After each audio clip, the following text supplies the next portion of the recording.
జగ్గంపేటలో జరిగిన ఎన్నికల ప్రచార సభలో ముఖ్యమంత్రి నారా చంద్రబాబు నాయుడు అవినీతిపై ప్రజలు ధైర్యంగా ప్రశ్నించాలని చేసిన వ్యాఖ్యలను ప్రస్తావిస్తూ ఇండిపెండెంట్ అభ్యర్థి పాటంశెట్టి సూర్యచంద్ర తీవ్రంగా స్పందించారు. ఈ సందర్భంగా ఆయన మాట్లాడుతూ గత 2 సంవత్సరాలుగా జగ్గంపేట నియోజకవర్గంలో మట్టి, ఇసుక అక్రమ రవాణా ద్వారా 200 కోట్ల రూపాయలకు పైగా అవినీతి జరిగిందని ఆయన ఆరోపించారు. మామిడాడ, కృష్ణవరం, గండేపల్లి, మురారి, నాయకంపల్లి, ఎన్టీ రాసాపురం, రంపయ్యరపాలెం, వీరలంకపల్లి, బావాజీపేట, సూదికొండ, వేలంక తదితర గ్రామాల్లో ఈ అక్రమాలు జరిగాయని తెలిపారు. ప్రభుత్వ టోల్ గేట్లను తప్పించేందుకు రాత్రింబగళ్లు ఓవర్లోడ్ లారీలతో మట్టి, ఇసుక తరలిస్తున్నారు. పోలవరం పుష్కర కాలువల మార్గంగా అక్రమ రవాణా జరుగుతోందని ఆరోపించారు. ఈ అవినీతి అంశాలన్నింటినీ ప్రత్యక్షంగా చూపించి నిరూపించడానికి తాము సిద్ధంగా ఉన్నామని, తేదీ, సమయం, స్థలాన్ని నిర్ణయించి తెలియజేయాలని జ్యోతుల నెహ్రూ, జ్యోతుల నవీన్లను మీడియా ద్వారా సూర్యచంద్ర కోరారు. అవినీతి నిరూపించలేకపోతే ప్రజల ముందే వారి కాళ్లు పట్టుకొని క్షమాపణ చెప్పి రాజకీయాల నుంచి తప్పుకుంటానని, అయితే అవినీతి నిరూపితమైతే ప్రజల నుండి దోచుకున్న డబ్బును ప్రభుత్వానికి తిరిగి చెల్లించాలంటూ సవాల్ విసిరారు. ముఖ్యమంత్రి శ్రీ నారా చంద్రబాబు నాయుడు గారు చెప్పిందే మేము అడుగుతున్నాం. నేను మొన్న మీటింగ్లో మాట్లాడింది మీరందరూ విన్నారు కదా, మీడియా మిత్రులు, ప్రజలు. ఇప్పుడు నన్ను ఈ 2 రోజుల నుంచి తిట్టిన తెలుగుదేశం పార్టీ నాయకులు అవ్వచ్చు, మరి లిస్టు అంతా మీరు రాసి చంద్రబాబు నాయుడు గారికి ఇచ్చారు. జ్యోతుల నవీన్ గారు, నెహ్రూ గారు, మీరు కూడా విన్నారు కదా చంద్రబాబు నాయుడు గారు చెప్పింది. అవినీతి అనకుండా దోచు తినేశారు, మట్టి, ఇసుక, అవినీతి అనకొండలని చెప్పి చంద్రబాబు నాయుడు గారు అన్నారు. ప్రశ్నించండి అన్నారు, మాట్లాడండి అన్నారు, భయపడొద్దు అన్నారు. నేను మాట్లాడితే నన్ను పిచ్చోడు, మెంటలెక్కింది, లేని ఆరోపణలు చేస్తా ఉన్నాడు.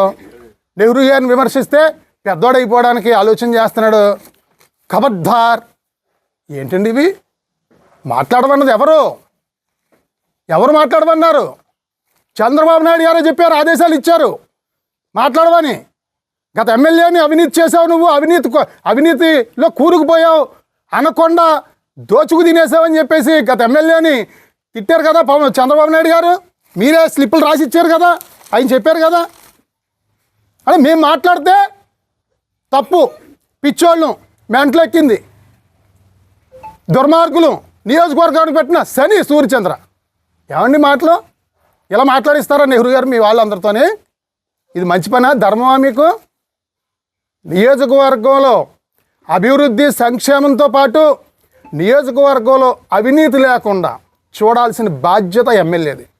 అలా కంచె చేయని వేసినట్టుగా ఆ బాధ్యత తీసుకోవాల్సిన మీరు మీ అబ్బాయి అవినీతి చేశారని చెప్పేసి నేను ఆరోపణ చేశానే. మీరు మాట్లాడలేదా? ప్రతిపక్షంలో ఉన్నప్పుడు గత ఎమ్మెల్యేని ఇరుపక్ష చెరువు దగ్గరికి వెళ్ళి లేకపోతే కాలువ గట్ల దగ్గరికి వెళ్ళి పట్టు తవ్వేస్తున్నాడు అని చెప్పి గొంతు చించుకుని అరిచేవారు కదా. నేను మాట్లాడితే తప్పు అయిందా? నేను నెహ్రూ గారిని, నేను నవీన్ గారిని కూడా అడుగుతూ ఉన్నాను. చాలామంది నాయకులు అందరూ ఏంటంటే నీకు ఏం హక్కు ఉంది, నీకు ఏం అర్హత ఉంది, వాళ్ళతో మాట్లాడి అర్హత నీకు ఉందా అని చెప్పేసి అడుగుతూ ఉన్నారు. ఏంటి ప్రశ్నించడానికి అర్హత ఉండాలా? ఎమ్మెల్యేని ప్రశ్నించడానికి అర్హత ఉండాలా? కొమ్ములు ఉండాలా ఏమన్నా?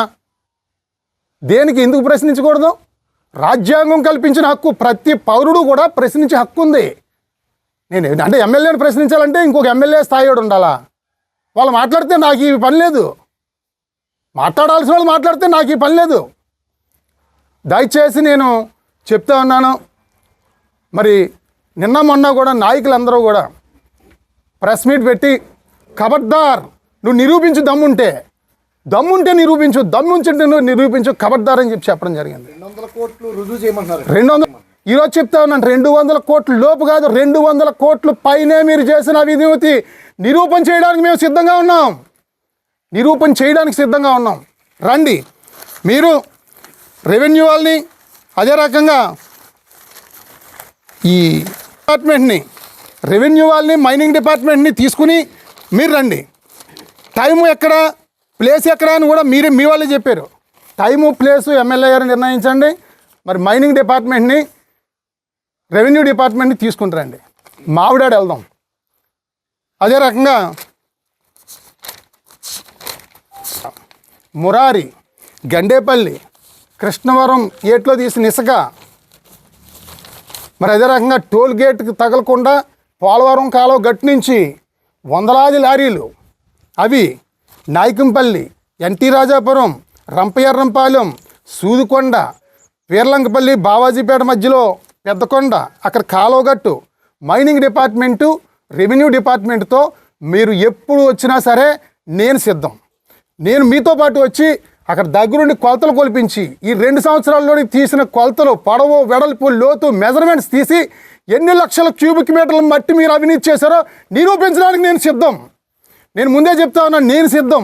ఇది వరకు మీకులాగా ఏంటంటే మట్టి దోసావు, నువ్వు సొసైటీలో నువ్వు ఇన్ని కోట్లు తినేసావు, నువ్వు సొసైటీలో ఇన్ని కోట్లు తినేసావు, నేను నిరూపిస్తానని రాత్రులు మళ్ళీ మాట్లాడేసుకుని పొద్దురికే ఉండదు.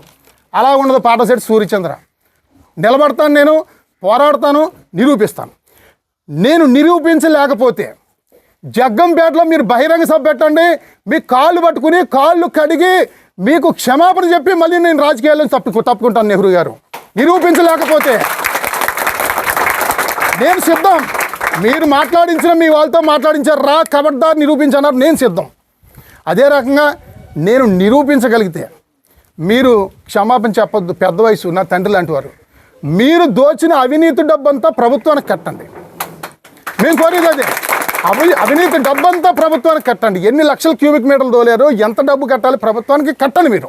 ఎందుకంటే రాష్ట్ర ప్రభుత్వం చాలా ఆర్థిక లోటు బడ్జెట్లో ఉంది. ప్రతి నెల 1వ తారీఖు వచ్చేటప్పటికి జీతాలు కావచ్చు, పెన్షన్లు కావచ్చు, అప్పు చేసే పరిస్థితి ఉంది. మన జగ్గంపేట నియోజకవర్గం నుంచి దోచిన డబ్బు వెనక్కి కట్టామంటే మీకే మంచి పేరు ప్రఖ్యాతులు వస్తాయని చెప్పి తెలియజేస్తూ నేను సిద్ధం. టైము, డేటు ఎప్పుడనేది మీరే నిర్ణయించండి అని చెప్పి జ్యోతుల నెహ్రూ గారికి తెలియజేస్తా ఉన్నాను.